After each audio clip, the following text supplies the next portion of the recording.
और पश्चिमी मेदिनीपुर में सीएम योगी आदित्यनाथ जनसभा में मौजूद है। तो ममता के गढ़ में सीएम योगी की दहाड़। तो हम आपको पश्चिमी मेदिनीपुर से लाइव तस्वीरें दिखा रहे हैं। सुभाषिष महापात्रा, राम अंजन दास, सत्यजीत देव, जिला सचिव विश्वनाथ धोलाई, जिला सचिव आशीर्वाद भौमिक, जिला उपाध्यक्ष अरूप दास, जिला सदस्य कन्हैयालाल दास, श्यामलाल घोष, सुभाजीत राय आज के इस कार्यक्रम में उपस्थित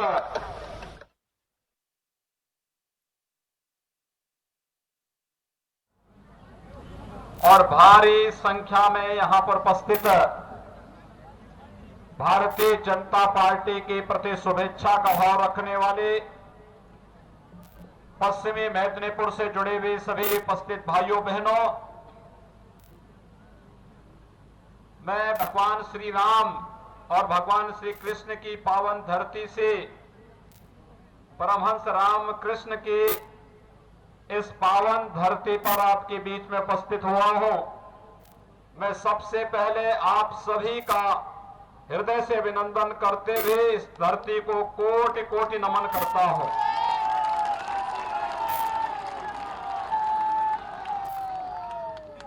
भाइयों बहनों, पश्चिमी बंगाल की धरती सदैव से प्रेरणा और परिवर्तन की धरती रही है। देश के स्वाधीनता आंदोलन में मेदिनीपुर तत्कालीन ब्रिटिश हुकूमत के खिलाफ विद्रोह की धरती के रूप में जानी जाती है। यहां के लोगों ने जब भी आवश्यकता पड़ी विदेशी दासता के खिलाफ आंदोलन करने में किसी प्रकार का कोई ब्रिटिश हुकूमत के अंदर पराधीनता झेलने के लिए मजबूर था, उस समय भी समय समय पर क्रांति की एक नई ज्वाला जलाने का कार्य यहां की आध्यात्मिक और सांस्कृतिक परंपरा के साथ साथ यहां के महान क्रांतिकारियों ने किया। चाहे वह रामकृष्ण परमहंस की परंपरा में स्वामी विवेकानंद का उद्घोषणा हो और चाहे इस धरती पर नेताजी सुभाष चंद्र बोस ने भारत की आजादी के लिए किए गए अपने योगदान के लिए उनका स्मरण हो। साहित्य संस्कृति के क्षेत्र में बंगाल का जो अद्भुत योगदान है वो अत्यंत सराहनीय और अविस्मरणीय है, अभिनंदनीय है। और कौन इस बात को भूल सकता हो कि सन्यासी विद्रोह की धरती भी आपके बंगाल की धरती रही है। बंगाल की धरती ने इस देश को एक अमर गीत वंदे मातरम दे करके आजादी के बाद वंदे मातरम का एक गीत भारत का राष्ट्र गीत बनने का सौभाग्य प्राप्त कर रहा है। और आज भी भारत के कोटि कोटि जनमानस को एक नई दिशा देने का कार्य कर रहा है। यह कार्य भी बंगाल की धरती से यह कार्य आगे बढ़ता है। भारत का राष्ट्रगीत, राष्ट्रगान गुरुदेव रविंद्रनाथ टैगोर ने ही बंगाल की धरती से दिया था। इसलिए भारत की आध्यात्मिक, सांस्कृतिक और राष्ट्रवाद की इस धरती को कोटि कोटि नमन करते हुए आज मुझे बहुत प्रसन्नता की अनुभूति हो रही है। मैं प्रातः काल से ही बंगाल की धरती में अलग अलग स्थानों पर भारतीय जनता पार्टी के कार्यकर्ताओं और प्रत्याशियों के समर्थन में अपार जनसमूह के द्वारा जो समर्थन दिया जा रहा है उसको अपनी आंखों से देख रहा हूं। और मैं विश्वास के साथ कह सकता हूं कि जनता, बंगाल की जनता ने बंगाल के अंदर परिवर्तन की ठान ली है। अब उसे कोई रोक नहीं सकता है।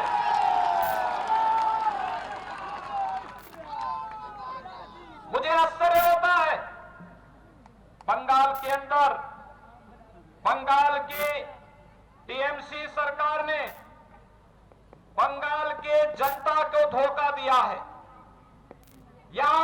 विकास की योजनाओं का लाभ तो नहीं दिया, न यहाँ पे सड़क दी, न बिजली दी, न पानी दिया, न किसान कल्याण योजना का कोई लाभ ही यहाँ के किसानों को दिया, और नहीं नौजवानों को केंद्र सरकार और के द्वारा दी जाने वाली सुविधाओं का लाभ ही नौजवानों तक पहुंचने दिया। यानी ये सरकार विकास के प्रति रुचि नहीं दिखाती। ये सरकार बंगाल जैसे विकास के मार्ग पर चलने वाले, विकास परक सोच रखने वाले बंगाल के नौजवानों के साथ धोखा कर रही है।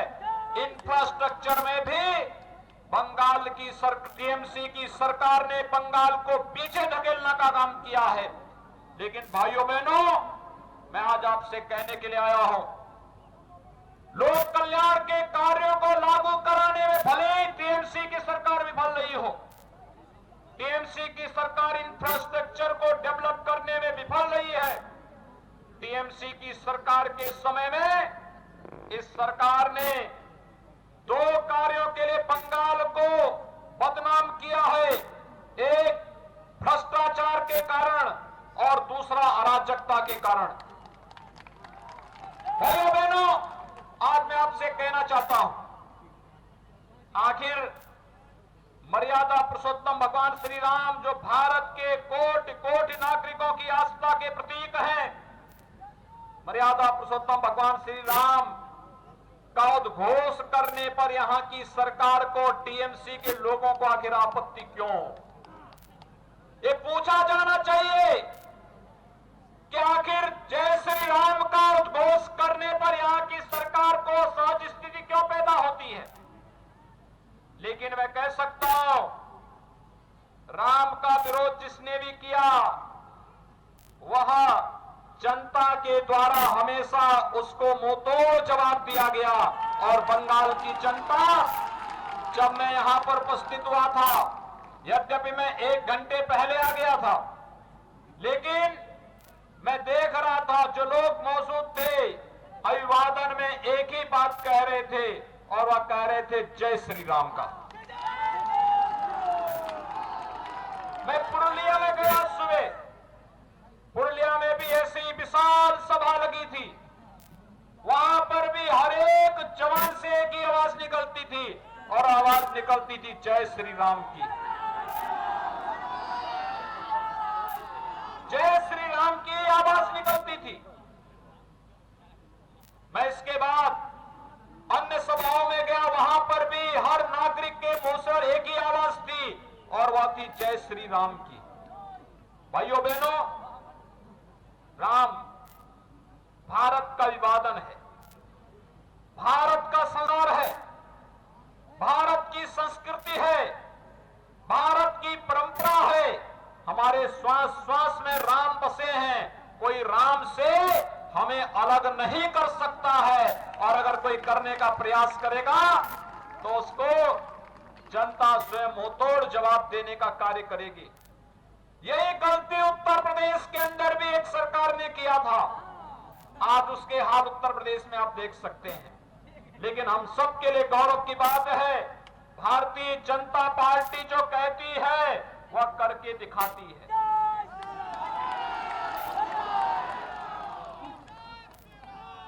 भारतीय जनता पार्टी जो कहती है वह करके दिखाती है। आपने देखा होगा, कश्मीर में धारा 370 को हटाने की आवाज सबसे पहले इसी बंगाल की धरती से निकला था। बंगाल की धरती के लाल और भारतीय जनसंघ के संस्थापक अध्यक्ष डॉक्टर श्यामा प्रसाद मुखर्जी ने देश को नारा दिया था 1952 में, एक देश में 2 प्रधान, 2 निशान और 2 विधान नहीं चलेंगे, नहीं चलेंगे। ये बंगाल की ही धरती थी। डॉक्टर श्यामा प्रसाद मुखर्जी ने भारत की एकता और अखंडता के लिए अपना बलिदान दिया। कश्मीर की धरती पर देश को धारा 370 का जख्म देने का काम और ये पाप किया था कांग्रेस की सरकार ने, और उस पाप को पूरी तरह समाप्त करके आतंकवाद के इस एक नमूने को पूरी तरह समाप्त करने का कार्य किया है प्रधानमंत्री मोदी जी ने और गृह मंत्री अमित शाह जी ने। आज कश्मीर में धारा 370 समाप्त हुई। के सपने को साकार करने का कार्य प्रधानमंत्री मोदी जी ने और गृह मंत्री अमित शाह जी ने किया है। और इसी प्रकार से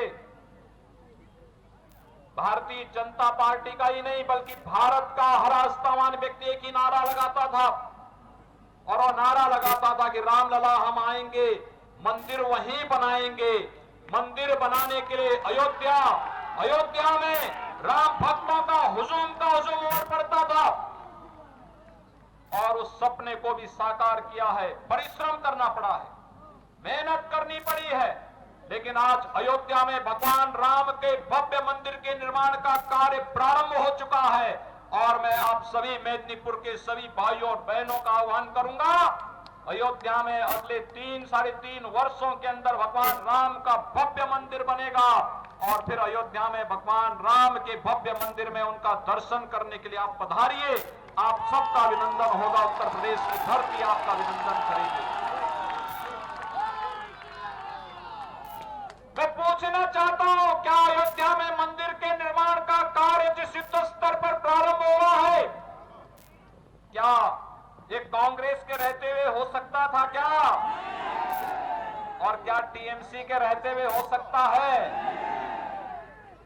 तो फिर जब भारतीय जनता पार्टी सड़क भी देगी, बिजली भी देगी, पानी भी देगी, स्वास्थ्य की सुविधा भी देगी, किसानों को किसान सम्मान निधि भी दे रही है, हर प्रकार की सुविधा, गरीबों को खाद्यान्न उपलब्ध करवा रही है, तो सत्ता में रहने का अधिकार भारतीय जनता पार्टी को ही होना चाहिए ना। और यही तो मैं कहना के लिए आया हूं। आप देखिए, उत्तर प्रदेश में भारतीय जनता पार्टी की सरकार है पिछले 4 सालों से, और भाइयों बहनों 4 वर्ष में हमने उत्तर प्रदेश में 40 लाख गरीबों को एक आवास प्रधानमंत्री आवास योजना के रूप में दिया है। ये काम बंगाल में भी हो सकता था। 1,38,00,000 गरीब परिवारों को निःशुल्क विद्युत के कनेक्शन उपलब्ध करवाए हैं।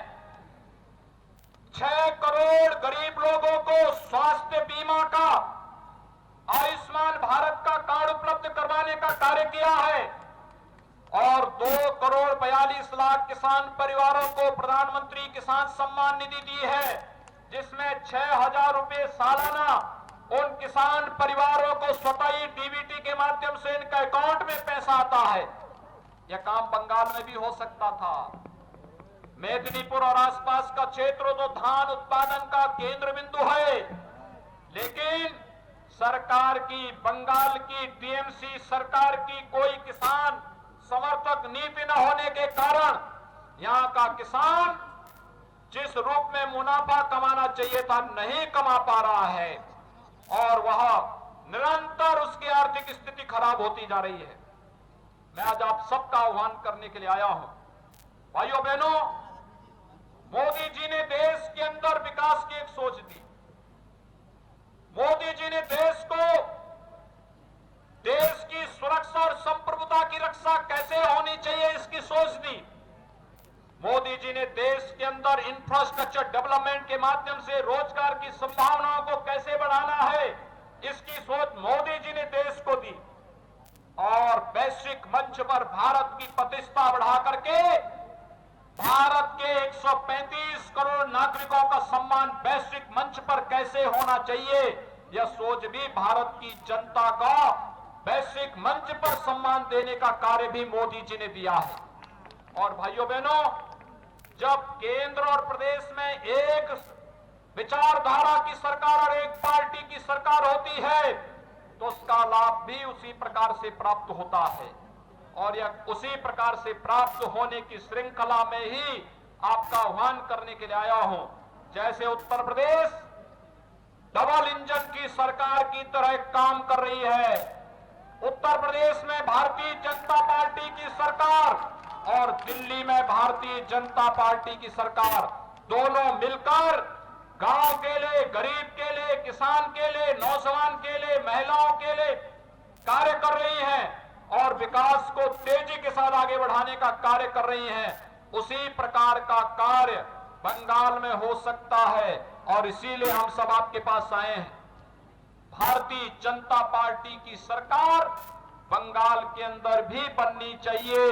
और जो परिवर्तन देख रहा है, जनता में जो उत्साह दिख रहा है, माता और बहनों में जो उमंग और उत्साह देखने को मिल रहा है, और जिस मजबूती के साथ आज बंगाल का युवा खड़ा हुआ है, इसको देखते हुए विश्वास के साथ कहा जा सकता है कि 2 मई की तिथि बंगाल के अंदर भारतीय जनता पार्टी की सरकार की तिथि होगी।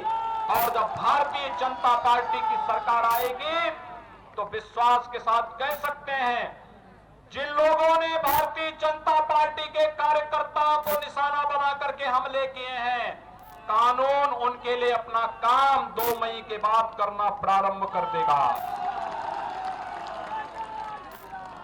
बंगाल की जनता एक नए भोर के साथ विकास के पथ पर अग्रसर होकर के अपने पुरातन वैभव को प्राप्त करेगी और फिर से बंगाल भारत को नेतृत्व देता हुआ दिखाई देगा।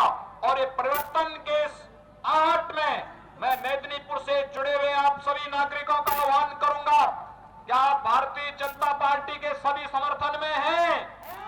भारतीय जनता पार्टी, आप मेरे साथ बोलेंगे, दोनों हाथ उठाइए, दोनों हाथ उठाएंगे, मेरे साथ बोलेंगे, जय जय श्री राम, जय जय श्री राम, जय जय श्री राम।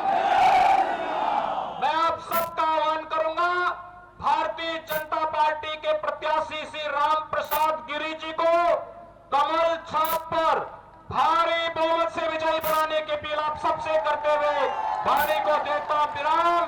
जय जय श्री राम।